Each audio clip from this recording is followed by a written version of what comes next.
And the recent article from The Atlantic points out the downside of being rich in China. A 17% chance of being investigated and ending up in jail. The Who-run Rich List is China's equivalent of the annual Forbes Rich List. And according to one paper published by 3 Chinese academics, nearly 20% of those that made the Who-run listing have been investigated and arrested.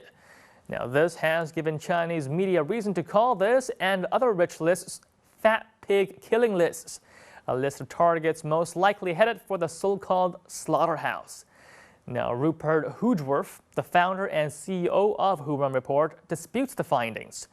Hoogworth, whose company has been publishing a list of the richest 1,000 people in China since 1999, says that the proportion of people on the list who end up getting arrested is no more than 1%. And now let's turn to Weibo to get some initial reactions on the fat pig killing lists. In China, if you want to earn a large amount of money, you have to interact with corrupt government officials, so of course the money you earn is not clean. China's largest criminal demographic? Government officials and the wealthy. This country's problems are institutional.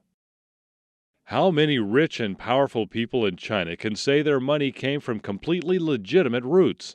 Once the source of these people's wealth is examined under the sunlight, problems always arise. This is the unique characteristics of the rich and powerful in an even more unique society.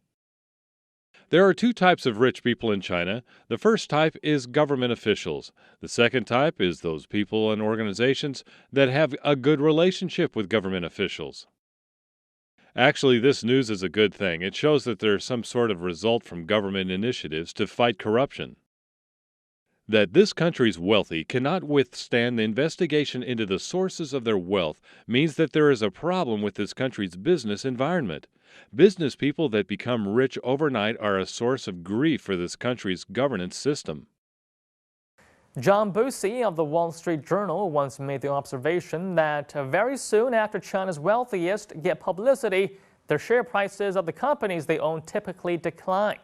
Now, Busey attributed this to the fact that publicity results in more scrutiny, not only from the public, but also from the government. Now, despite the number of high-level cases coming to light in the country, many more remain hidden. Wang Xiaolu, deputy director of the National Economic Research Institute, estimated that China's gray economy is worth nearly $1.5 trillion annually and growing. But citizen activism is making a difference. One recent example cited by The Economist is Gong Ai, a former bank official who accumulated 41 properties worth hundreds of millions of dollars. After a citizen-led online search uncovered her wealth, the government started to investigate. Gong, who is dubbed as House Sister by Chinese net users, was arrested in early February after police found she had purchased properties with a fake ID and household registration papers. And now let's explore what Chinese net users consider the source of corruption among China's rich and powerful. These original sins come from the social structure, the system of organization. The ones that end up in jail are those who have gotten lost in the system.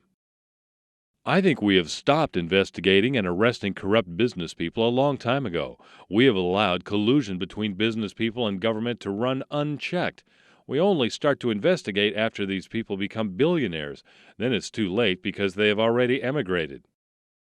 The rich and powerful. Notice how the 2 adjectives always come together. If a person keeps moving up the ranks without any hitches, or if they have someone on a higher level protecting them, then they will become richer and richer. Otherwise, they will get invested and may end up in jail.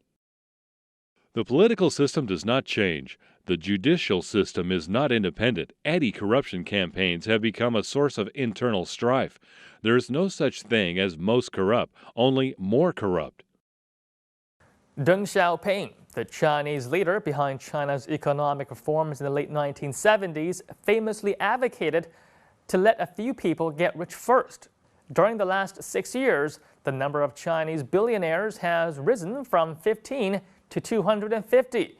But China's income inequality has grown to a level that is considered worrisome by United Nations standards. Now, less than 1% of the Chinese population, for example, controls 70% of the country's wealth, and perhaps that is not exactly what Deng had in mind.